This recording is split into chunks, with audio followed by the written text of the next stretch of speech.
जो मेरी मालूमात है वो ये है कि जो एम्बेसी है, इंडियन एम्बेसी फंक्शनल हो गई है, टेक्निकल स्टाफ पहुंच गया है, 22 से लेकर 32 तक उनकी तादाद बताई जा रही है, और जो डिप्लोमेट्स है वो रास्ते में है या वो तैयारी पकड़ रहे हैं। तो अफगानिस्तान जो है उसने एक फैसला किया है कि वो कोयला जो पाकिस्तान को देगा वो पाकिस्तान के लिए बतौर प्रेशर पॉइंट इस्तेमाल करेगा। एक सिक्योरिटी रिपोर्ट के मुताबिक तकरीबन 412 अटैक्स हुई है अफगानिस्तान के अंदर से पाकिस्तान के ऊपर, जिसमें ज्यादातर अटैक्स वो टीटीपी की जाने से हुई है, और तकरीबन 41 आलिया, ये बहुत अलार्मिंग सिचुएशन है, 41 अटैक्स हुई है दाइश की जानिब से। इमेजिन करें आप, ये उनकी गवर्नमेंट का ब्यूरोक्रेसी का माइंडसेट करें।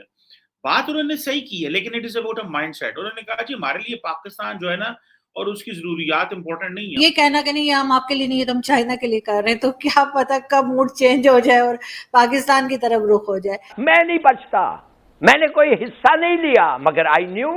भाई आप तो न्यूक्लियर वेपन स्टेट हैं, आपको किस चीज का डर है? आईएमएफ के ऊपर बम मार दीजिए, पाव के बम आईएमएफ के ऊपर भी मार दीजिए कि डर जाए आईएमएफ, डर के मारे पैसा दे दे। ने अनऑफिशियली या ऑफ द रिकॉर्ड इस पर नापसंदीदगी का इजहार किया है। जय हिंद दोस्तों, very warm welcome to Hindustan special channel. Bharat ने अफगानिस्तान में करीब 10 महीने बाद फिर राजनीतिक उपस्थिति दर्ज करवा ली है। हालांकि अभी काबुल के दूतावास में सिर्फ तकनीकी विशेषज्ञ भेजे गए हैं। अफगानिस्तान में तालिबान के सत्ता पर काबिज होने के बाद से भारत ने दूतावास में सभी अधिकारियों को सुरक्षा की वजह से हटा लिया था। विदेश मंत्रालय ने कहा है कि एक तकनीकी टीम काबुल पहुंची है और दूतावास में तैनात की गई है। यह टीम अफगानों के साथ हमारे संबंध बढ़ाने और मानवीय सहायता की प्रभावी आपूर्ति सुनिश्चित करेगी। माना जा रहा है कि तालिबान सरकार ने भारत को दूतावास खोलने का फैसला करने पर पर्याप्त सुरक्षा का भरोसा दिया है। दूसरी तरफ अफगानिस्तान ने पाकिस्तान को कोयला देने की बड़ी शर्तें रखी हैं। पाकिस्तानी मीडिया ये चर्चा कर रहा है कि अफगानिस्तान पाकिस्तान को कोयले की supply as a pressure tactic के रूप में उपयोग करेगा।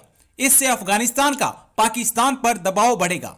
हमने देखा कि इस दौरान जहां पाकिस्तान के ताल्लुकात खराब हुए या दूरी आई तालिबान हुकूमत और पाकिस्तान के बीच, वहीं हमने देखा कि भारत की तरफ से ये स्टैंड लिया गया, जो कि वो वहां से चले गए थे सब कुछ खत्म करके, लेकिन फिर वो दोबारा से उनका राब्ता हुआ, उनकी मुलाकातें भी हुई, और अब तालिबान हुकूमत तो यहाँ तक कह रही है कि वो अपने जो ट्रूप्स है वो भी ट्रेनिंग के लिए भेजेगी। तो इस हवाले से अगर आपके पास कोई रिपोर्ट्स हैं या आप इसको कैसे देखते हैं कि उनका राब्ता जो है वो काफी अब बेहतर और ताल्लुकात दोबारा से हो रहे हैं, जबकि पाकिस्तान से जो है वो ऐसा महसूस होता है कि वो पहले जैसे ताल्लुकात नहीं रहे, और जाहिर है उसकी वजूहत यही है कि पाकिस्तान ने बार बार रोका कि जी इनको रोका जाए, और वो सिचुएशन ऐसी रही। तो इस पे आप क्या कहना चाहें?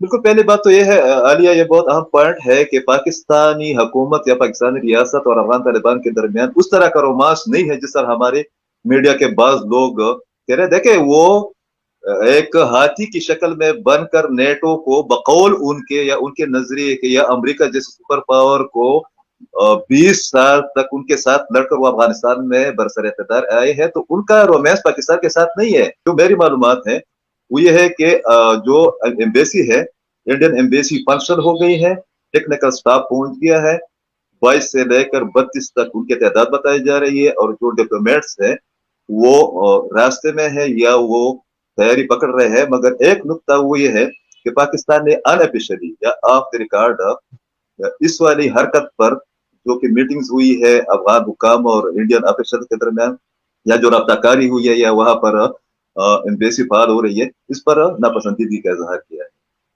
लेकिन इंडिया की एम्बेसी बहाल हो रही है, ये आप बता रहे हैं, और जो ताल्लुकात की उनकी दोबारा से बात हो रही है, और इसके साथ जो ट्रूप्स वहां पे भेजे जाएंगे ट्रेनिंग की, तो इस हवाले से भी उनकी बात हुई। तो ये बात सही हुई कि उनके ताल्लुकात अब बहाल हो रहे हैं।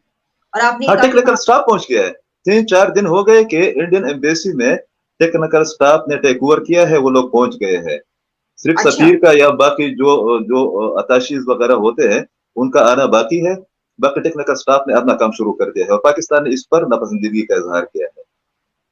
अच्छा, ठीक, यानी अब आपके पास ये रिपोर्ट है कि वहां पे स्टाफ भी पहुंच चुका है, तो इसका मतलब ये हुआ कि उनके ताल्लुकात बेहतर हो गए, और वो जो बहाल हो गए हैं।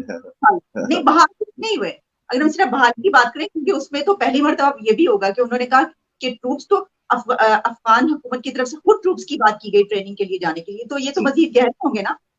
या जो सबसे बड़ा पॉइंट था वो ये था कि वहां पर जो यूएनओ और अमेरिकी एस्टेब्लिशमेंट की रिपोर्ट्स के मुताबिक 5,000 से 6,500 तक टीटीपी के लोग, इंक्लूडिंग टीटीपी लीडरशिप, वहां पर जब रह रही थी, और वो जाहिर है कि अफगान तालिबान की हुकूमत से पहले वहां पर ये ऑपरेशन ज़रब्याज़ और राह रास्त के दौरान ये लोग गए हुए थे मलकन डिवीजन से और एक्सपार्टा से। तो वहां पर इन लोगों को पनाहगाहें हासिल थी, वहां पर ये लोग प्लानिंग कर रहे थे, पाकिस्तान पर हमले हो रहे थे। ऑपरेशन ज़रब्याज़ के बाद एक सिक्योरिटी रिपोर्ट के मुताबिक तकरीबन 412 अटैक्स हुई है अफगानिस्तान के अंदर से पाकिस्तान के ऊपर, जिसमें ज्यादातर अटैक्स वो टीटीपी की जाने से हुई है, और तकरीबन 41, आलिया ये बहुत अलार्मिंग सिचुएशन है, 41 अटैक्स हुई है दाइश की जानिब से, जिसमें कुछ रिसालदार और पिशावर का किस्साखानी का हमला भी शामिल है, जिसमें तकरीबन 100 के करीब लोग जान बहक हो गए थे। ये कहना कि नहीं हम आपके लिए नहीं है, तो हम चाइना के लिए कर रहे हैं, तो क्या पता कब मूड चेंज हो जाए और पाकिस्तान की तरफ रुख हो जाए, क्योंकि चाइना भी काफी का जो है वो एक तरह की टफ कंपटीशन है भारत के लिए, अगर कंपेयर करें पाकिस्तान से। आरजू जी, पहले ये बात बिल्कुल गलत है, जो भी आपसे कहता है ये कि पाकिस्तान के लिए नहीं है, चाइना के लिए, ये दोनों के लिए है। हमारी जो मैक फोर्सेज हैं, मैकेनाइज्ड फोर्सेज, जिसमें टैंक्स और मैकेनाइज्ड इन्फेंट्री है, वो ज्यादातर पाकिस्तान फेसिंग है। हमारे 3 स्ट्राइक कोर पाकिस्तान को फेस कर रहे हैं, जिसमें से एक को रिपर्पस करा गया है चाइना की तरफ, 1 कोर को, 1 कोर, 2 कोर, 21 कोर। कुछ समय पहले तक ये तीनों के तीनों पाकिस्तान को फेस कर रहे थे। 17 कोर जो पानागढ़ में है स्ट्राइक कोर, वो that is work in progress, बड़ी तेजी से काम हो रहा है, वो भी मुकम्मल हो जाएगा, पूरा हो जाएगा। अच्छा, दूसरी चीज है कि ये कहना कि अमेरिका सपोर्ट कर रहा है पाकिस्तान, इंडिया के न्यूक्लियर प्रोग्राम को, तो मैं जितने भी पाकिस्तानी भाई बहन ये प्रोग्राम देख रहे हैं, मैं आपको बता दूं कि 1974 में, I think if I am not mistaken, पता नहीं, मैं शायद, बट 70s में, आई थिंक 74 में इंडिया ने एटॉमिक टेस्ट कर दिया था, बुद्धा स्माइल्स करके उसका कोडवर्ड था कि सक्सेसफुल हो गया है। इंदिरा गांधी जी प्राइम मिनिस्टर थी उस वक्त, और ये टेस्ट हमने कर दिया। उस समय हम अमेरिका के साथ या वेस्टर्न वर्ल्ड के साथ हमारे इतने रिलेशनशिप अच्छे नहीं थे, इंडिया के सोवियत रशिया के साथ रिलेशनशिप अच्छे थे। तो ये आज की स्टोरी नहीं है, जिनको लगता है ना कि आज ऐसा कर दिया इंडिया ने, नहीं, ये तो 1974 में we had become a full fledged atomic power. आपके पास जो मर्जी कुछ हो, आज की तारीख में जो पाकिस्तान का न्यूक्लियर वेपन्स प्रोग्राम है, वो पाकिस्तान के लिए गले की घंटी बन गया है, परेशानी का सबब बन गया है पाकिस्तान के लिए। पाकिस्तान का, जिस पे पाकिस्तान को बड़ा फक्र था, बड़ा नाज था, बड़ा गुरूर था, बड़ा घमंड था कि साहब हमारे पास न्यूक्लियर वेपन्स हैं, only Muslim country in the world with nuclear weapons. आज वो उनके लिए अब ये डर लग रहा है कि यार अगली बार पैसा देगा कोई, हमारा मांग तो नहीं लेगा।